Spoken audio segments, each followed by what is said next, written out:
дар давоми 35 соли истиқлолият ватани мо рушд кард ва ин пешравиҳоро дар ҳама соҳаҳо мо эҳсос мекунем. дар соҳаи варзиш бошад, мо ба пешравиҳое ноил шудем, ки амалӣ шудани онҳо солҳои қабл хобу хаёл буд. имрӯз мехостем барномаи хешро аз бурду бохт дар намудҳои самбо ва курраш пешкаши шумо намоем, чунки ин намудҳо дар тӯли солҳои охир рушд карданду варзишгарони мо ба натиҷаҳои назаррас ноил гаштанд. барои пайгирӣ аз кору пайкори насли наврас то дастовардҳои варзишгарони ин намудҳои варзиш, суҳбати мо бо коршинос Аҳтам Хокиров ҳоло пешкашатон мегардад.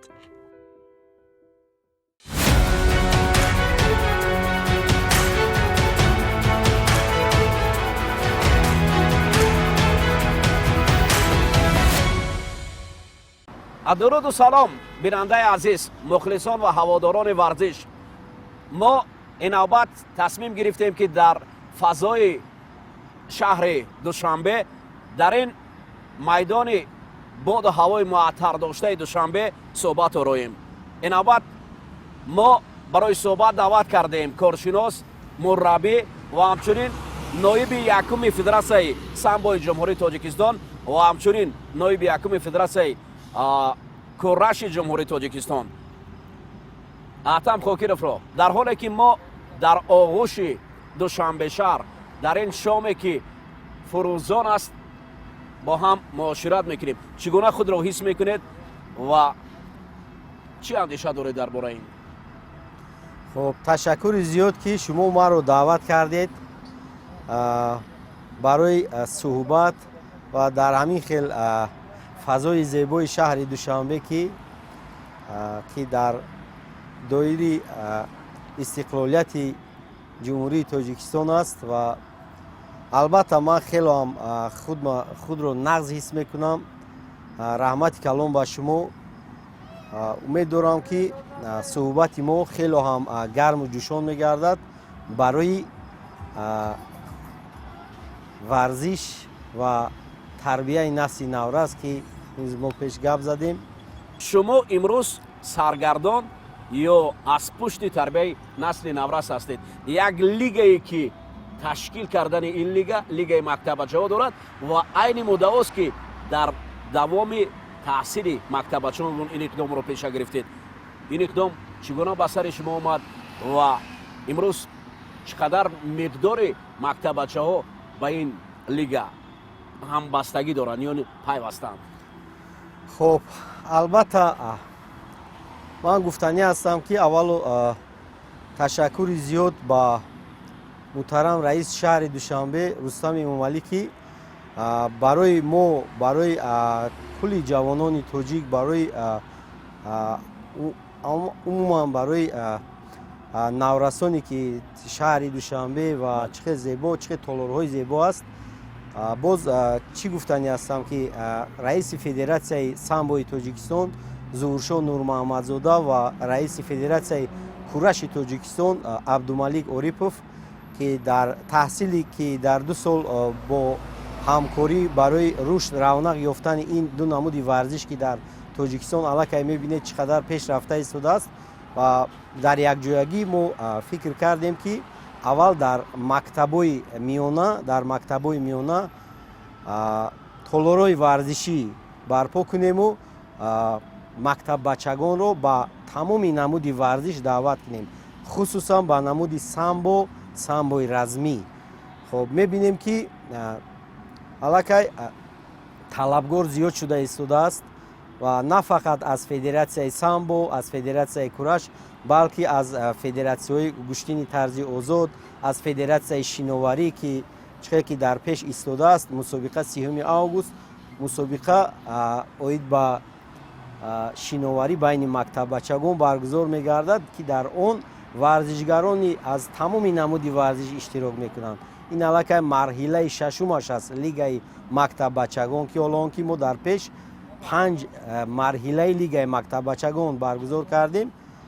زیاده از 3,500-4,000 طلبگان علاقه به تمرین مشغول شدند و در همین لیگ هر یک آنها اشتراک کرده ایستادند. خب فکر میکنم این اقدام خوب است که از دوران کودکی ما наврасону ҷавононро ба варзиш яъне ҷалб мекунем. Албатта. акнун бубинед бештар шумо такя мекунед ба намудҳои олимпӣ, ба шиноварӣ гуфтед, ба гӯштани тарзи озод гуфтед ва ҳаваси наврасону ҷавонон ба ин намудҳои варзиш чӣ гуна аст аз нигоҳи шумо коршинос? ман фикр мекунам ҳаваси ҷавонону наврасон дар ҳама намуди варзиш хело ҳам зиёд шуда истодааст, азбаски варзиш дар Тоҷикистон хело ҳам пеш рафта истодааст ва дар ҳар як намуди варзиш аллакай ҷавонон наврасон тамрин карда истоданд ва ба онҳо албатта чӣ лозим аст? мусобиқаҳо рақобат байни якдигар ки онҳо на дар кӯча на дар як ҷои дигар, балки дар мусобиқаҳое ки бо ном лигаи мактаббачагон аст, ҳамин мусобиқаҳо зиёдтар шаваду онҳо бо ҳам рақобат кунанд ва барои гӯштингирам шиноварӣ лозим аст ва хеле ки мегӯянд ҳар як намуди варзиш ин як чиз аст, як баҳр аст ки дар он варзишгар метавонад даваду гӯштин гираду дар як кори дигарро анҷом диҳад, на балки дар кӯча рафта барои бозиҳои компютерӣ шабу машғул бошаду ва ба корҳои бераҳагардӣ. хуб аҳтамҷон, имрӯз дар ҳоле ки шумо ҷалб мекунед наврасону ҷавононро, шавқу рағбат ва майли волидайн падару модар чӣ гуна аст? оё барои ин кор ба шумо кӯмакрасон ҳастанд? ин хело ҳам саволи хуб додед. ман интизор будам ин саволро. бовар мекунед ки дар мусобиқаи ман то ҳад дар чемпионатҳои ҷумҳурии Тоҷикистон байни ҷавонон наврасон дар чемпионатҳо надидам ки чӣ қадар волидайн мебиёяд фарзандро мухлисӣ мекунад ва дар лигаи мактаббачагон мебинем ки ҳар як падар модар омада фарзанди худро ва мухлисӣ мекунад, омодагӣ мебинад. дирӯз якчанд рӯз пеш мусобиқаи лигаи мактаббачагон оид ба самбо баргузор гардид. як модар фарзанди худро овард ки ӯ 6 сола аст, имсол синфи 1 меравад ва хело ҳам бо ҳавас бочӣ ки фарзанди ӯ то ҳол соска чочак мемакид ки вай омада дар ҳамин мусобиқа иштирок мехоҳад кунад. ин як пешравӣ аст, ин як барои мо як хурсандовар аст ки волидайн чӣ қадар мехоҳанд ки фарзандонашон баъд аз хондан, баъд аз дарс ба варзиш машғул бошанд. дар воқеъ мебинем ки мо дар варзиш бештар писарон ҷалб мешаванд ва ман шоҳиди як ҳодиса шудам ки дар як толор дар уҷо падаре нишаста буд ва ҳар лаҳза паҳлӯи шумо буд. ман аз шумо пурсон кардам ки оё ин намояндаи федератсия аст ва шумо гуфтед ки ин волидайн ё падарест ки доимо барои дастгирии фарзанд махсусан барои духтарчааш меояд. аз нигоҳи шумо оё ҷалби духтаронам дар назар дорам духтарчаҳо ба варзиш нисбат ба пештара зиёд аст? бале, албатта. хеле ки мебинед аллакай имрӯз дар мусобиқаҳое ки гузашта истодааст аллакай духтарчаҳо омада иштирок карда истоданд ва дар толорҳои варзишӣ ки дар мактаби самбои рақами 47 ки дар маҳаллаи Лучоб аст, дар он ҷо аллакай духтарчаҳо омада тамрин карда истоданд ва тоҷиконе ки дар ҳамин вақти таҳсил дар Русия зиндагӣ мекунанд омада бар ватан бо фарзандони худ. ман шоҳид ҳастам ки аз шаҳри Владивосток як тоҷик фарзандони худро оварда ба самбо оварда дар ҳамин ҷо тамрин медиҳад ва аз шаҳри Уфа, аз дигар аз Санкт Петербург 3 то фарзанди худро тоҷиканд омада дар ҳамин ҷо тамрин карда истоданд ва ба фарзандони онҳо, ба падару модари онҳо хело ҳам писанд омад ки фарзанди мо акнун дар ватани худамон ба ҳамун тамрине ки дар Русия мекард омада дар ҳамин ҷо тамрин карда истодааст ва баҳои аъло гузошта истодааст. як замон буд вақте ки мо сафар мекардем бо Атам Покиров барои сафарбарии варзишгарони тоҷик қисса мекарданд. агар дар ёд бошед қисса мекардем ки як даврони мушкилро шумо пушти сар кардед. вақте ки ба мусобиқаҳо худ мерафтед дар як мушкилӣ ба ҳамон қатора ба мисли бор мерафтед ва аз нигоҳи шумо имрӯз даврони соҳибистиқлолии кишвар барои шогирдони шумо барои наврасон чӣ медиҳад? аз тафовути иштироки шумо аз имрӯзарода чӣ мебинед? бале он давро хеле ҳам даврои душвор буд. чӣ хеле ки мебинед дар даврони соҳиби истиқлол шукронаи давлат, шукронаи миллат, ташаккури зиёд ва ба муҳтарам ҷаноби олӣ ки дар ҳамин даврони соҳиби истиқлолият чӣ қадар тоҷикистони моро зебову аз ҳама намуд, аз намуди сайёҳӣ, аз намуди варзиш, аз зебогии кишвар аллакай аз дигар давлатҳои хориҷиҳо омада дар тоҷикистон таҳсил карда истоданд. дирӯз ман як моҳ пеш ду то муаллимони хориҷиро даъват кардам ба толори варзишӣ ки онҳо омаданд забони англисиро аз варзишгарони навраси тоҷик дар толори варзишӣ бале чӣ хел мегӯянд санҷиш гузаронданд ва онҳо баҳои аъло гузоштанд. кӯдакони мо ҳам хелеам ба забони англисӣ хуб гап заданд ва ба онҳо боз намуди гӯштинро нишон доданд, гӯштини миллиро нишон доданд ки як партовҳо нишон доданд ки он муаллимони хориҷӣ дар ҳайрат монданд. хуб атамҷон бубинед, дар ҳоле ки мо мегӯем ки санҷиш барои мактабачагон гузоштанд, шумо худ мактаби варзишро гузаштаед. аз нигоҳи шумо ки инро таъкид мекунад доимо пешвои муаззам мегӯяд ки барои фарзандон забонҳои хориҷиро омӯзед, аз нигоҳи шумо собиқ варзишгар ва ҳоло мураббӣ ва ҳоло коршинос донистани забонҳои хориҷӣ барои варзишгарон муҳим аст? бале ин албатта ба наврасони мо ин ҳатмист. чӣ хеле ки муҳтарам ҷаноби олӣ мегӯяд ки забони хориҷиро омӯзед. ман худам ки дар ҳаёт фақат ба варзиш машғул будам, фарзандони манам варзишгаранд, аммо ман баъд аз таҳсил онҳоро ба давлати чин ба омӯзиши забони чинӣ ки равон кардам. аллакай онҳо таҳсил карда истоданд, курси сеюм ва курси дуюм писарони худам. албатта забони хориҷӣ омӯхтан барои варзишгар дар ҳозира замона хеле ҳам дар кор аст, муҳим аст, барое ки бинед ки чӣ қадар чемпионҳоро чӣ хел мегӯянд интервю мегиранд. бале мусоҳиба ҳамин чизо бисёр мешавад. варзишгарони мо аллакай мебинем ки бо забони англисӣ суҳбат мекунанд. ин як пешравӣ аст. ин бениҳоят фикри хуб аст. хуб акнун мо аз забондонии наврасону ҷавонон гуфтем, аз кору фаъолият гуфтем, аз даврони шумо гуфтем.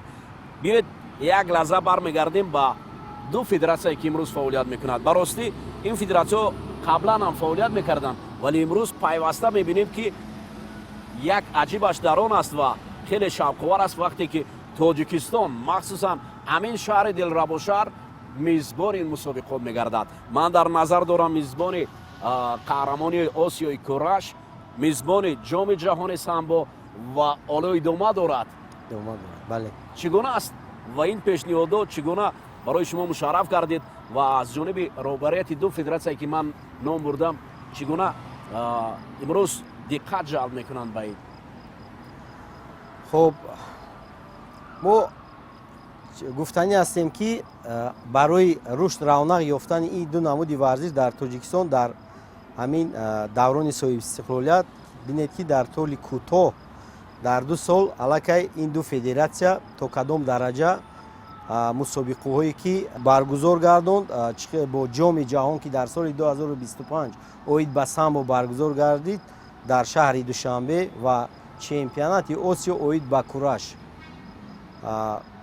ин хело ҳам ба тамоми варзишгарони хориҷӣ ва тамоми мураббиёни аз хориҷа омадагӣ ва аз чӣ хел мегӯям представители яъне намояндагони федератсияҳои байналмилалӣ хело ҳам баҳогузории хуб карданд ва албатта соли 2025 дар тоҷикистони мо самбо бори нахуст ҷоми ҷаҳон баргузор гардид. бинед ки дар ҳамин сол 2026 боз ҳам дар конгресс боз гуфтанд ки дар тоҷикистон бигзор дар тоҷикистон шавад мусобиқоти ҷоми ҷаҳон оид ба самбо. бале дуруст аст ва конгрессе ки имсол баргузор гашт хурсандовар аст ки аллакай чемпионати осиё аз намуди самбо ва самбои размӣ тамоми сину сол дар 2027 дар тоҷикистон баргузор мегардад. ин пешравӣ аст. ин хело ҳам бинед ки чӣ қадар ва ё на танҳо омада ба мусобиқот нигоҳ мекарданд, ва ё омада ба шаҳри зебо, ба мардуми меҳмоннавоз, ба чӣ хеле ки шаҳри мо мана дар ними шаб ҳар як варзишгар баромада сайру гашт мекард ва омада бисёр бо якдигар суҳбат мекарданд ки бинед ки чӣ қадар давлати ором, шаҳри зебо ки албатта ба онҳо писанд омад. хуб, писанди кишвари мо дар он аст ки одо боз аз ҷониби федератсияи самбои ҷумҳурии тоҷикистон як иқдоми дигар гардааст ки барои шумо ман бинандагони азиз мегӯям. Аввалин маротиба дар як манзараи зебои тоҷикистон, яъне набард дар кӯҳистон мегузарад. ин набард ном дорад мусобиқот, яъне набард дар кӯҳистон, ё ба қавли русӣ мегӯянд битва в гарах. ин мусобиқоте ки ҳам метавонад тоҷикистон мизбони мусобиқот гардад бо ширкати варзишгар кишварҳои ҳамсоя ва ҳамчунин як муаррифии гӯшаи зебои тоҷикистон аст ки ҳоло ман боварӣ дорам Атам Хокиров дар бораи ин гӯшаи зебои тоҷикистон ва иқдоме ки мегузаронад суҳбат мекарданд. бале, мусобиқаи набард дар кӯҳистон шоҳиди он ҳастед ки ва шумо дар соли 2025 дар тобистон ҳамин моҳи август буд, аслан як сол пеш шумо дар он ҷо ҳамчун ринг анонсер будед ва шоҳиди он будед ки мусобиқа бо набард дар кӯҳистон ин як мусобиқаи дӯстона аст ки чӣ хел мегӯянд, даставо бо даставо баромад мекунанд ва соли гузашта дастаи тими мунтахаби Эрон омада буд ва бо варзишгарони мо дар ҳамин хел манзараи зебо қуввозмоӣ карданд ва аллакай мебинед ки имсол мо тими Узбекистонро даъват карданест, ҳамсоягӣ, ки онҳо ҳам хело ҳам ба онҳо писанд омад ва гуфтанд ки агар ягон илоҷ бошад ки дар мусобиқаи набард дар кӯҳистон дар ҳамин хел манзараи зебо ва имсол мо ният кардем ки дар аз ҳама ҷои зеботарин ки дар тоҷикистон бо ном жемчужина Таҷикистана мегӯям бо русҳо, ин Искандаркул аст. ин имсол дар Искандаркул баргузор мегардад ин мусобиқот. бале, ҳамин хел мо ният дорем, пагоҳ сафар дорем ба Искандаркул барои ҷойро дидан ва таърихи мусобиқаро аниқ кардан. фикр мекунам ки ин мусобиқа яке аз мусобиқаҳои овозадор мешавад. бале, ана акнун ман мухлисони азиз боварӣ дорам ки ин мусобиқот дар сатҳи баланд баргузор мегардад ва нигини тоҷикистон Искандаркул бори дигар барои ҷаҳониён муаррифӣ мегардад. хуб, Атам, ман мехостам ки акнун як лаҳзаи дигар аз дастовардҳои курашчиён ва варзишгароне ки дар самбо тамрин мекунанд барои бинандагон мегуфтед. ман дар назар дорам дар ҳамин чанд соле ки роҳбарони ҷавон омадан ба сари федератсияҳое ки ман номбар кардам, ҳам федератсияи самбо ва ҳам кураш, ки инҳо бо як умеду орзу аллакай кору фаъолиятро пеш мебаранд. агар шумо иҷозат медодед, ман як лаҳзаак дар бораи аввал самбои размӣ як чиро бо шумо суҳбат мекардам. чӣ хеле ки самбои размӣ ин як намуде аст ки ин барои насли наврасам ва барои чӣ хел мегӯянд сарбозоам ин яке аз беҳтарин намуди варзиш аст ки барои ҳимоягари ватан хуб шудан ва барои пурқувват қавӣ шудан аллакай таърихи 22 август дар ҳамин шаҳри Душанбе дар қасри тенниси обӣ дар мусобиқаи гран-при байни мақомотҳои қудратӣ баргузор мегардад. аллакай чӣ қадар аз мақомотҳои қудратӣ аз номнавис шуда истоданд ва мусобиқа ба сатҳи баланд баргузор мегардад. мо ҳар як мухлисони самбои муҳорибавиро даъват мекунем ки биёянд бинанд мусобиқаро самбои размиро байни мақомотҳои қудратӣ. хоб, метавонам акнун дар бораи кураш бо шумо ҳам суҳбат шавам. савол додед, бахшиш ки якам аз саволи шумо не хуб аст ки имрӯз бо аз ин мусобиқоте ки хеле муҳим аст байни сарбозону байни корбонони ҳифзи ҳуқуқ.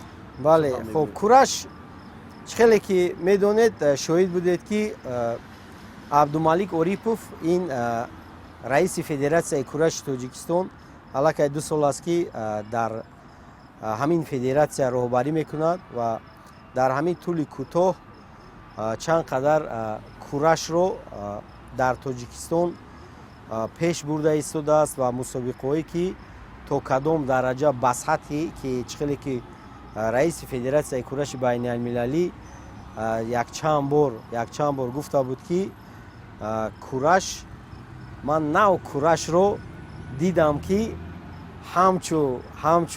ҳам шоу ва ҳам мусобиқа ва ҳам зебо ва ҳама тарафа хушрӯ гузашт ва мебинед ки аллакай дар муддати кӯтоҳ чемпионати осиёро дар тоҷикистон баргузор гашт. Чанд қадар варзишгарони мо аллакай дар ҳамин мусобиқа хело ҳам ҳунарнамои хуб нишон доданд, соҳиби медалҳои тилло, нуқра ва биринҷӣ гаштанд. Пеш аз ин дар Кореяи Ҷанубӣ ки мусобиқоти чемпионати Осиё дар соли 2025 мо бо шумо шоҳид будем ки дар фурудгоҳ варзишгарони тоҷикро қабул кардем ва умуман ҳоло курашчиёни тоҷик омодагӣ ба мусобиқоти 5 та курашчии тоҷик ба мусобиқоти ба бозиҳои осиёвӣ ки дар ҷопон баргузор мегардад омодагӣ хуб дида истодаанд ва ин як хурсандовар аст ки намуди кураш ин аслан ба мисли намуди гӯштини миллии мо аст. Дар намуди кураш варзишгарони тоҷик бояд пешқадам бошанд, барое ки ҳар як усуле ки дар кураш аст ин ҳама аз намуди гӯштини миллии тоҷикӣ аст. Гӯштини миллии тоҷикӣ ин бениҳоят гӯштини кӯҳна аст ва гӯштини мардуми мо аст. Албатта дар кураш онҳо бояд пешсаф пешқадам бошанд. дар самбо чӣ гуна дастовардтон буд? То ҷои ман медонам ки навакак истиқбол кардед аз қаҳрамони осиё ва ҷоизадорони қаҳрамони осиё байни калонсолон буд. Бале, дар самбо дар шаҳри Манила давлати Филиппин як чанд вақт пеш мусобиқаи чемпионати Осиё баргузор гашт ки шумо шоҳиди он будед. 12 варзишгар соҳиби медал гашт ва якта медали тилло ки Дивашити Убайдӣ дар он ҷо дар байни калонсолон соҳиби медали тилло гашт. Ин маънои чиро дорад? Маънои дорад ки самбо бениҳоят рушду равнақ ёфта истодааст дар ҷумҳурии Тоҷикистон. Умуман дар шаҳри Душанбе аллакай мебинед ки муҳтарам раиси федератсияи самбои Тоҷикистон Зуҳуршоҳ Нурмуҳаммадзода аллакай 5 та толори варзишӣ омода кардааст барои наврасон, барои кӯдакон, барои ҷавонон ки биёянд машқ кунанд, тамрин кунанд. Барое ки самбо дар он бо як шоха аст ки самбои размӣ. Ай самбои размӣ ба ҳар як ҷавону ба ҳар як ҳамин наврасони мо дар кор аст ки дар чихеле ки муҳтарам ҷаноби олӣ мегӯяд ҷавонон бояд ватанро соҳибӣ кунанд. Дар ин манзараи зебо бо Аътам Хокиров суҳбат мекардем. Шояд сухане ногуфта бошад ки барои бинанда ин лаҳза мегуфтед ва таманниёти шумо барои наврасону ҷавонон, барои мардуми тоҷик дар арафаи ҷашни 35-умин солгарди истиқлолияти давлатии Тоҷикистон. Хуб, саломату сарбаланд бошед. Дар ин арафаи солгарди 35-солагии истиқлолияти ҷумҳурии Тоҷикистон гуфтанӣ ҳастам ки аввало ташаккури зиёд ба ҳар як волидайне ки фарзандони худро дар роҳи рост тарбия мекунанд ва ба ҳар як ҷавон, ба ҳар як ҷавононе ки дар варзиш машғул ҳастанд ва умуман чӣ гуфтанӣ ҳастам ки ҷавонон аслан бояд ҳар яки онҳо барои худ як мақсад дар пеш гузоранд. Касе барои таҳсил хондан мо фикр дорем ки мардуми тоҷик на фақат дар як варзиш, балки дар хондан, дар ҳама намудҳо, дар ҳама ҳолат бояд ҳамавақт омода бошанд, бояд ҳамавақт забонҳоро омӯзанд. Рафта имрӯз бинед ки чӣ қадар давлати мо обод аст ки варзишгарони мо озод рафта дар давлатҳои хориҷ мехонанд, таҳсил мекунанд, мехонанд. орзу мекунем ки истиқлолияти мо поянда бошад. суҳбате доштем бо коршинос аҳтам хокиров ки мо дар ин ҷо барои шумо пешкаш кардем. моро ҳамроҳ бошед. барномаҳои дигари телевизиони варзиш шуморо интизор аст. хайр.